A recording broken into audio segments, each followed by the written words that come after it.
बात कदापि नहीं भूलनी चाहिए। दूसरों के सहारे चलना तो बड़ा आसान है, किंतु इससे हमारी रही सही शक्ति क्षीण हो जाती है।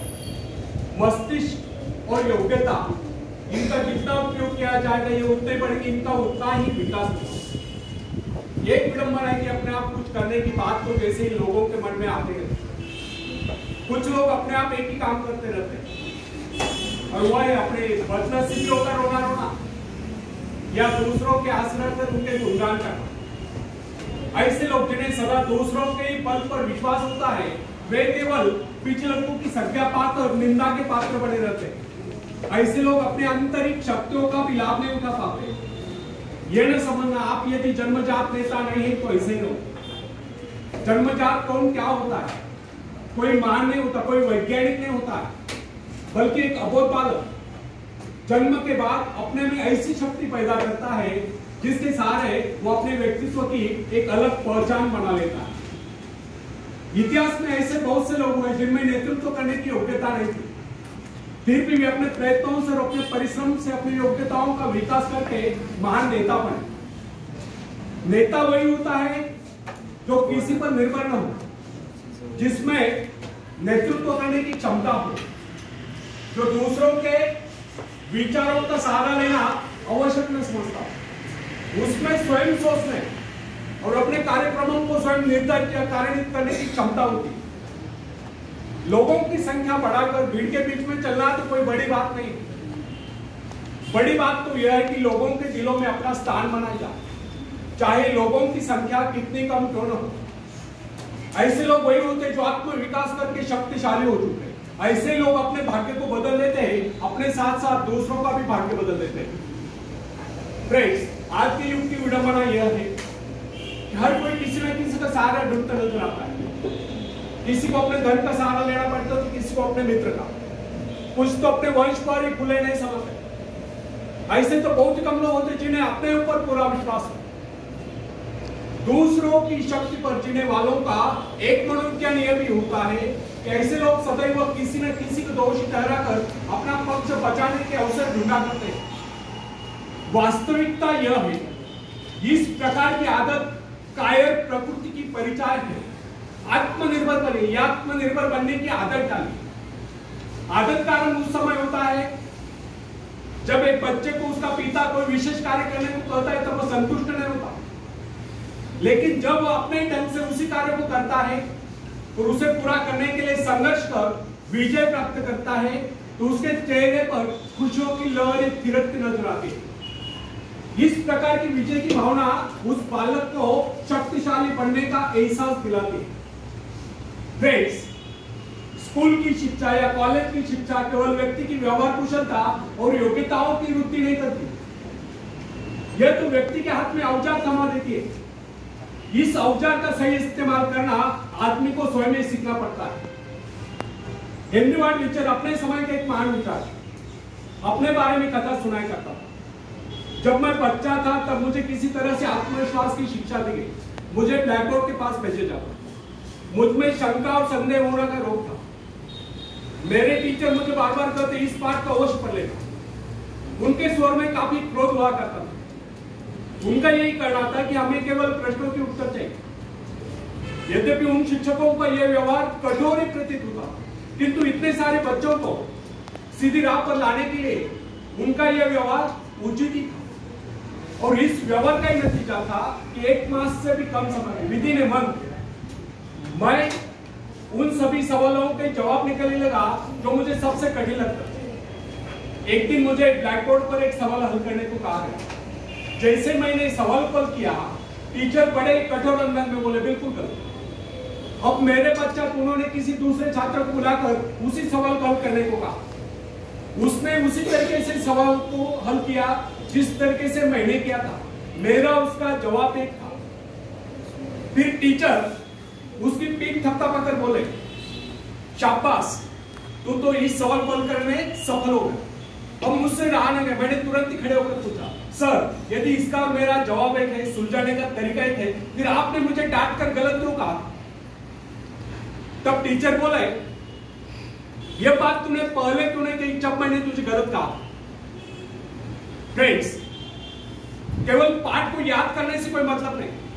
हमारे भीतर यह दृढ़ विश्वास होना चाहिए कि जो कुछ हमने याद किया उसे कोई काट नहीं सकता। इसे ही आत्मविश्वास करते हैं। और जिनमें ये आत्मविश्वास होता है वही तर्क दे सकता है, वही बहस लेने की चर्चा कर सकता है। लेकिन जिसे स्वयं अपने ऊपर विश्वास न हो वह क्या कर देगा। उसके तो अच्छे कार्यों को भी अगर हमने गलत कहा तो उसे यही समझ लेना होगा, हो सकता है वो गलत हो। फ्रेंड्स, मनुष्य को भ्रम होता है कि अकेले काम करने से अच्छा किसी दूसरों की सहायता लेकर काम करना होता है। लेकिन अपने ऊपर विश्वास करके पूरी लगन से अगर कार्य को किया जाए तो उसमें सफल होने की आशा दोगुनी हो जाती है। हर महत्वाकांक्षा का अर्थ होता है अपनी शक्तियों का परीक्षण करना। लेकिन दूसरों की नकल करने, दूसरों पर निर्भर रहने से व्यक्ति में दुर्बलता ही तो आती है। शक्ति तो हमारी स्वयं की मेहनत करने से आती है।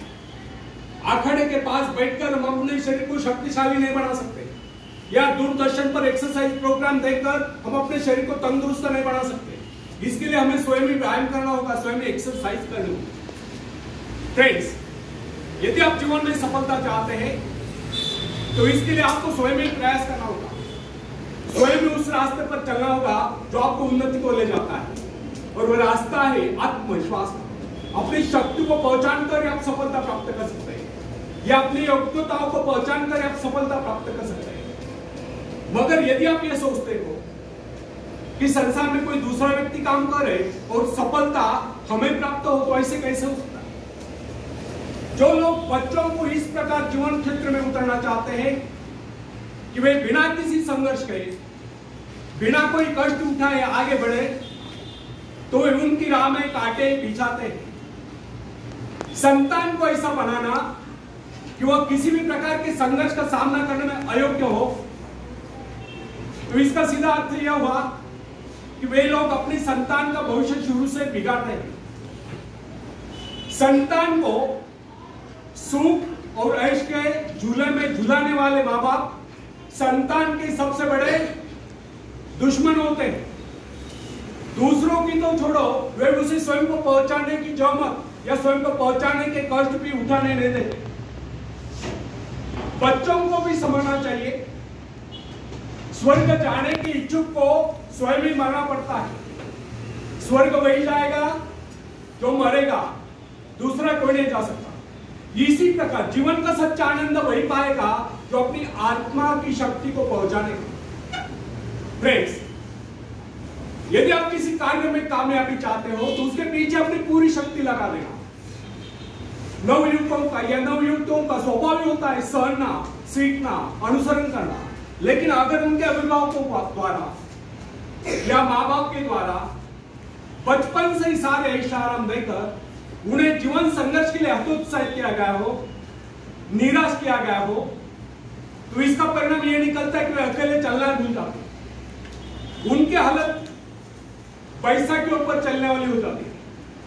फिर तमाम उम्र वे बिना किसी सहारे के चले नहीं पाते। इसलिए फ्रेंड्स, यदि जीवन में कुछ करना चाहते हो, कुछ बनना चाहते हो, तो अपनी सहायता स्वयं करें। किसी की सिफारिश और प्रभाव से आगे बढ़ने के प्रयत्न आपके भविष्य को नष्ट कर रहे हैं। स्वयं को इस योग्य बनाओ कि आपको किसी दूसरों से सहायता की आवश्यकता न हो। अपने भीतर अथाह साहस और विश्वास जगाइए। आनंद तो उसी उन्नति में आता है जो स्वयं के द्वारा प्राप्त हो। दूसरों के भरोसे, उनकी सहायता से आगे बढ़कर अपने को अपंग बनाने का क्या उपाय हो सकता है? इससे तो मनुष्य की अपनी सारी शक्तियां दम तोड़ देती है, अपनी बुद्धि कुंद हो जाती है। जो दूसरों की सहायता का मोहताज बना रहता है, जो अपना हाथ तक नहीं ला सकता, वो क्या कर सकता है? वो जीवन भर दूसरों का मोहताज बना रहेगा। ना उनमें आत्मविश्वास आता है, ना वे स्वयं के भरोसे आगे बढ़ पाते हैं। उनका तो भविष्य ही अंधकार में होता है। बिना मेहनत के तक तो ताज नहीं होते, बिना मेहनत के तक तो ताज नहीं होते। ढूंढ लेते हैं जुगनू अंधेरे में भी मंजिल, ढूंढ लेते हैं जुगनू अंधेरे में भी मंजिल, क्योंकि वे किसी बाहरी रोशनी के मोहताज नहीं होते, वे स्वयं प्रकाशित होते। धन्यवाद।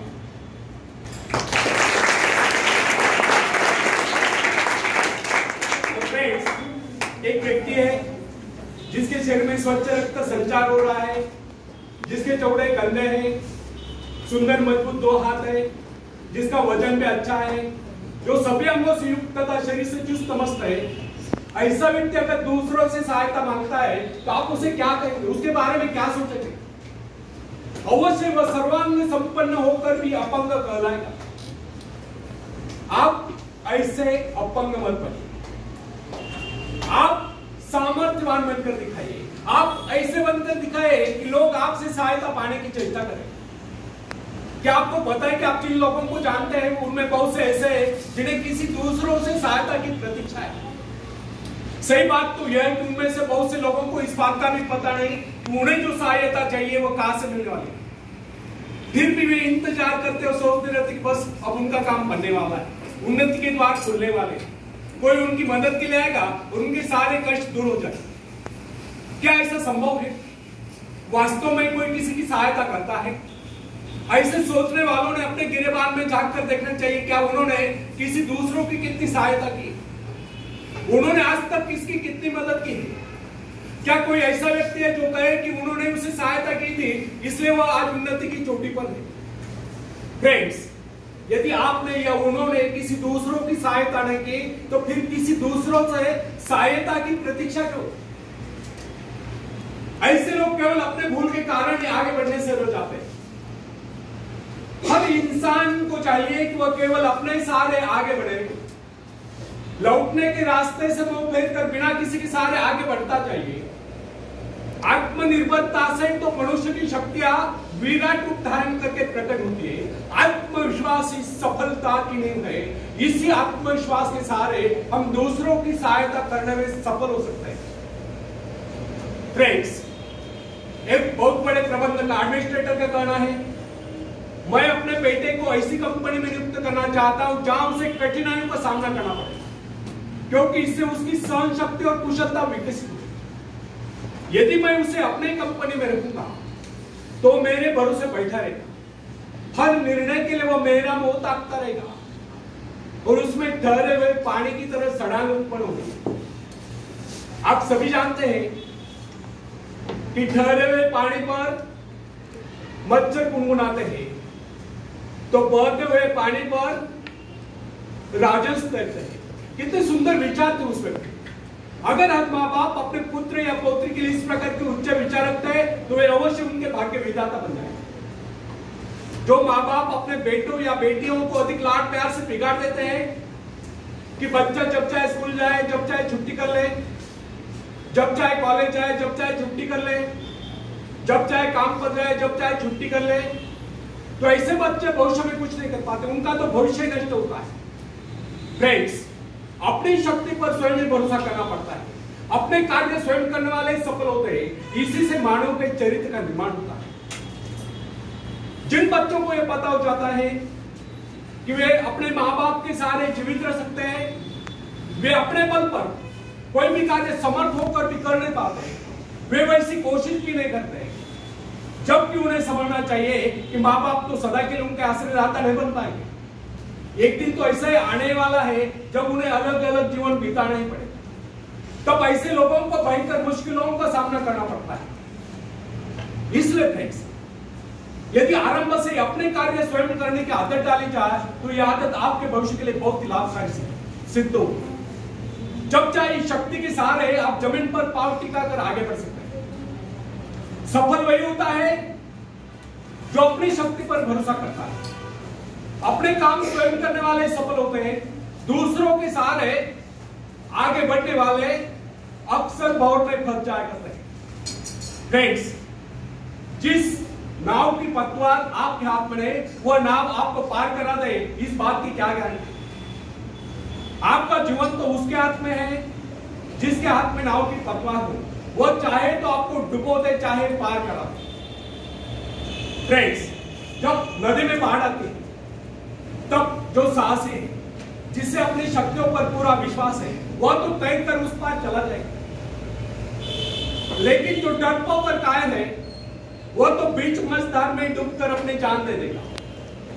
सहायता पाना और सहायता की प्रतीक्षा करना, दोनों ही बातें प्रगति की राह में बाधा है। अतः हर युवक या युवती के लिए आवश्यक है कि शुरू से ही अपने काम स्वयं करने की आदत डालें। अपने माँ बाप आदि लोगों की शक्ति से विश्वास हटाकर केवल अपने शक्ति के बल पर आगे बढ़ने की कोशिश करें। जिस क्षण आप बाहरी सहायता लेना बंद कर देंगे, उसी क्षण आपके भीतर आत्मनिर्भरता का अंकुर फूटते हुए महसूस होने लगेगा। स्वयं कार्य करते समय यदि आप असफल भी हो जाते हैं तो बिना उस असफलता को घबराए तुरंत उस कमी की खोज कीजिए जिसके कारण आपको असफलता मिली, और जैसे आप उस कमी को खोज निकाले तुरंत उसे दूर करने के प्रयास में जुट जाइए। आपका वास्तविक आदर तभी होगा जब आप एक सफल व्यक्ति के रूप में दुनिया के सामने आओगे। मगर यदि आप एक व्यक्ति के बाद दूसरे व्यक्ति के आगे हाथ फैलाना शुरू कर देंगे तो लोग आपको मंगता या भिखारी कहेंगे। बाहरी सहायता किसी किसी वक्त ही वरदान सिद्ध होती है, अधिकतर समय यह अभिशाप ही सिद्ध होती है। फ्रेंड्स, बाहरी सहायता मनुष्य की काम करने की गति को मंद करके शरीर में सुस्ती ला देती है।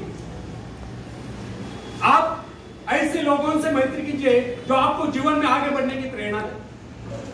कुछ लोग एक बाजू या एक पाव वाले होते हैं, फिर भी वे अपनी लगन और अपनी मेहनत से अपनी जीविका चलाते हैं। फिर तो आप तो हट्टे कट्टे फिर आगे बढ़ने की कोशिश आप क्यों नहीं कर सकते? मैं एक ऐसे व्यक्ति को जानता हूं जिसका एक पैर किसी रेल दुर्घटना में कट गया था। उसने कभी किसी से भिक्षा नहीं मांगी, किससे दान लेना गवारा नहीं किया, यहां तक कि अपने बहन भाई का भी उसने कभी सहारा नहीं लिया। उसने एक छोटा सा धंधा फुटपाथ पर आरंभ किया। शुरू में वो न्यूज़पेपर बेचने लगा। 2 पैसे बचाकर उसने वजन तोलने की मशीन खरीदी, उस पर अपना पेट पालने लगा। आज वही व्यक्ति उसी फुटपाथ के किनारे एक बहुमंजिला बिल्डिंग में न्यूज़पेपर स्टॉल लगाकर बैठा है। सागर है, आजकल वो मोबाइल शॉपिंग भी चला रहा है। वो स्वाभिमानी था, किससे मदद लेना वो अपना अपमान समझता था। आज वही व्यक्ति उन लोगों को जिनके हाथ पैर सलामत है, ऐसे परिवार जनों को खिलाता पिलाता है, उनकी हर प्रकार की सहायता और मदद करता है, तो इसमें किसी को हैरत न होगी। आज वो दूसरों की सहायता करने योग्य हो चुका है। वो उन लोगों के लिए प्रेरणा स्थान है जो सर्वांग संपन्न होकर भी दूसरों से सहायता पाने की आशा रखते हैं। फ्रेंड्स, मैं केवल उस विकलांग की बात नहीं करता जिसे मैं जानता हूं। इस संसार में ऐसे बहुत से विकलांग लोग हैं जो अपनी हिम्मत से खुद भी खा रहे और अपने परिवार को भी पाल रहे। ऐसे स्वाभिमानी, मेहनती, आत्मविश्वासी और साहसी लोगों को अपनी जीविका चलाते देखकर हमें स्वयं के विषय में सोचना चाहिए कि क्या हम पूर्णतः स्वस्थ है, साथ ही सभी अंगों से युक्त तथा शरीर से चुस्त मस्त होकर भी क्या हम अपने आप को समर्थ समझने का अधिकार रखते हैं? यदि हाँ, तो फिर किसी दूसरों से सहायता की प्रतीक्षा करो। कोई भी स्वस्थ तथा सर्वांग संपन्न व्यक्ति तब तक अपने आप को समर्थ समझने का अधिकार नहीं रख सकता जब तक वो समझता है कि वो किसी के अधीन है। वास्तविक स्वतंत्रता एक ऐसा उपाय है जिससे मनुष्य की शक्ति 2 गुनी लगती। इस प्रकार की भावना अन्य किसी प्रकार से प्राप्त नहीं होती। जब कोई युवक या युवती अपने हिम्मत के सहारे किसी व्यापार में उतरता है तो उसके मन में एक श्रेष्ठ भावना अवश्य उत्पन्न होती है। यही भावना उसे प्रसन्नता प्रदान करती है। इससे पहले किसी के अधीन रहकर चाहे वो कितना ही बड़ा कारोबार क्यों न कर चुका, परंतु उसे स्वतंत्रता से अपने आत्मविश्वास के साथ, साहस के साथ काम करने में एक नए आनंद का एहसास होता है। फ्रेंड्स, जब सागर शांत हो तो जहाज के चालक को अधिक होशियारी से जहाज चलाने की आवश्यकता नहीं पड़ती। लेकिन जैसे ही तूफान आता है और जहाज डूबने का खतरा पैदा होता है, तब यही चालक या कप्तान अधिक सावधानी बरतने लगता है। जब जहाज में सवार सभी लोग घबरा रहे होते हैं, तब यही कप्तान मुस्कुराता हुआ अपनी संपूर्ण योग्यता को काम में लाता हुआ जहाज को डूबने के संकट से बचाकर सही सलामत ले जाता है। वास्तविक ऐसी योग्यता की परीक्षा दुख और संकट के समय में होती है। जब कोई इंसान थोड़ी पूंजी लगाकर अपने व्यापार का विस्तार करता है तो उसे वर्षों तक कठोर परिश्रम करने पड़ते हैं। इस परिश्रम से वह कुछ कमाने युक्त होता है। यह परिश्रम उसके विजय का प्रतीक होते हैं। अपने ग्राहकों को शब्द जाल में फंसाकर अपने व्यापार को बढ़ाता है और एक दिन सफल व्यापारी बन जाता है। बाद में छोटे मोटे कारोबारी संकट उसका कुछ नहीं बिगाड़ पाते। जो लोग इससे पहले उसे कम पूंजी वाला समझकर उसका मजाक उड़ाया करते थे, आज वही लोग उसकी सफलता की प्रशंसा करते नजर आते हैं। इसे कहते हैं अपने हाथों अपने भाग्य का निर्माण, आत्मशक्ति का चमत्कार। फ्रेंड्स, जिसके पास धन की शक्ति हो उसे शिक्षा प्राप्त करके या विद्या प्राप्त करके आत्म विकास करने का अवसर कहां है? वह तो धन की शक्ति पर निर्भर करे। इस उत्तर तो मैं चाहूं तो विद्वानों को खरीद सकता हूं, लेकिन फ्रेंड्स, जो विद्या प्राप्त करना सबसे जरूरी समझता है वह रात रात भर अध्ययन करता रहता है, क्योंकि उसे पता है कि उसका कोई सहारा नहीं है। सहारा बनेगा तो वह उसका अपना स्वयं का ज्ञान। जिस आदमी को यह पता हो जाता है कि उसे बाहरी सहायता मिलना बंद हो गया है, वो या तो अपने पांव पर खड़ा हो जाएगा या गिर जाएगा। वास्तविक उस समय उसे बहुत ही कठोर परिश्रम की आवश्यकता महसूस होती है। असफलता के कलंक से बचने के लिए उसे अपने व्यक्तित्व की रक्षा करनी चाहिए। ऐसे लोग अपने आत्मविश्वास की शक्ति के बल पर दिन रात कड़ी मेहनत करते हैं और सफल हो जाते हैं। फ्रेंड्स, जब मनुष्य पर संकट की घड़ी आ जाती है, जब वह किसी भी तरह से अपनी जीविका चलाने में असमर्थ हो जाता है, तब कोई विरला ही होता है जो सफलता प्राप्ति के लिए खून पसीना एक कर देता है ताकि उसे असफलता का मोह न देखना पड़े।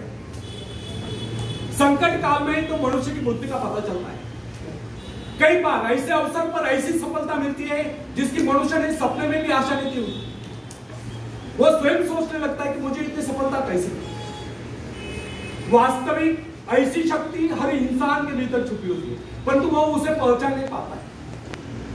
जैसे वह संकटों से गिर जाता है, वैसी यह शक्ति बाहर निकलकर उसकी सहायता करने आता है। जो काम इससे पहले वह असंभव समझ रहा था, वही काम पूरे होने लगते हैं। इसका कारण यह है, जब मनुष्य का जीवन चारों खतरों से गिर जाता है, तब उसे बाहर निकलने के लिए हाथ पैर मारना शुरू कर देता है और इस संघर्ष से ही उसकी बुद्धि तेज हो जाती है। उसमें एक प्राकृतिक नैसर्गिक शक्ति आ जाती है। फ्रेंड्स, अपनी जरूरतों की पूर्ति के लिए संघर्ष करना हम सभी का कर्तव्य है। संघर्ष से ही तो हमें सफलता मिलती है। जिनमें संघर्ष करने की इच्छा न हो, वह तो असभ्य और जंगली कला है। आवश्यकता तथा आवश्यक पदार्थों की दुर्लभता ही सदा से मानव जाति के विकास का कारण नहीं। हर सभ्यता और संस्कृति का आधार श्रम और संघर्ष ही रहा है। जो अपना लक्ष्य पाने में खोका है, वही कुछ नहीं सका। कई वैज्ञानिक अपनी साधना में लीन होकर अपने लक्ष्य को पाने के संघर्ष में जूझते रहे। उनके परिवारजन अभावग्रस्त होकर भूखे मरते रहे, परंतु उन्होंने अपने उद्देश्य को प्राप्त करके चैन की सांस ली। जब उन्हें सफलताएं प्राप्त हुई तो लोगों को उनके आविष्कार यानी कि शोध बहुत बड़े आश्चर्य से प्रतीत हुए। फ्रेंड्स, आवश्यकता ही आविष्कार की जर्नी है, शोध की जर्नी है। यह जरूरत का ही कमाल है जिसने मानवीय सभ्यता को कहां से कहां पहुंचा दिया। अश्म युग से संगणक युग तक जरूरत ही लक्ष्य का निर्धारण करती है। इसे पाने के लिए वैज्ञानिक तथा शोधकर्ता जी जान से जुट जाते हैं। मनुष्य की गुप्त शक्ति का पता उस समय चलता है जब कोई जरूरत आकर उसके सामने खड़ी होती है, उसकी पूर्ति के लिए वह संघर्ष करता है। मनुष्य की यह गुप्त शक्ति आपातकाल में प्रकट होती है। इसका सीधा अर्थ यह हुआ, यदि मनुष्य को किसी वस्तु की आवश्यकता न हो तो उसके आंतरिक शक्ति का अंत हो जाए। बाहरी सहायता लेने से भी इस आंतरिक शक्ति को बाहर निकलने का अवसर नहीं मिलता। जो काम इस शक्ति द्वारा ले जाने वाला था, वही काम हम दूसरों की सहायता लेकर झटपट कर डालते हैं और पंगु तथा शक्तिहीन बने रहते हैं। इसलिए फ्रेंड्स, हमें एक बात कदापि नहीं भूलनी चाहिए कि अपने मित्रों की सहायता लेने के बजाय या दूसरों की सहायता लेने के बजाय अपनी आंतरिक शक्तियों की सहायता लेना हमारे लिए अधिक उचित होगा। आखिरी 2 मिनट है। हमें एक बात कदापि नहीं भूलनी चाहिए कि अपने मित्रों की सहायता लेने के बजाय या दूसरों की सहायता लेने के बजाय अपनी आंतरिक शक्तियों की सहायता लेना हमारे लिए अधिक उचित होगा। क्योंकि आत्मनिर्भरता एक ऐसी शक्ति है जो मित्रता यानी कि मित्रों से ली हुई सहायता, प्रभाव, दूसरों का प्रभाव, धन संपत्ति, दान करी काम, पैसे से लिया हुआ काम, ऊंचा वंश यानी कि ऊंचे खानदान में जन्म पाए हुए व्यक्ति का सहारा लेना या बाहरी किसी भी प्रकार की सहायता, इन सब की सामूहिक शक्ति से ही शक्तिशाली होती है। इन शॉर्ट, आत्मनिर्भरता एक ऐसी शक्ति है जो मित्रता, प्रभाव, धन संपत्ति, ऊंचा वंश या बाहरी किसी भी प्रकार की सहायता, इन सब की सामूहिक शक्ति से ही शक्तिशाली होती है। आत्मनिर्भरता की सहायता लेकर मनुष्य भीषण से भीषण बाधाओं को भी पार कर जाता है, भयंकर कठिनाइयों पर भी विजय प्राप्त करता है, बड़े से बड़े आविष्कार लेने की शोध करने में भी सफल हो जाता है। इंसानी गुणों में सबसे अधिक शक्ति आत्मनिर्भरता की, जो इंसान अपने सहारे जीता है, जो अपने बल पर चलता है, जो अपने लक्ष्य पर चट्टान के भांति डटा हुआ है, जो बाधाओं को सामने देखकर जरा भी विचलित नहीं हुआ, जिसे अपनी कार्य कुशलता और कर्म शक्ति पर पूरा विश्वास है, वही सफल होता है। सत्य, पवित्रता और सुंदरता पर प्यार करना मनुष्य का स्वभाव है।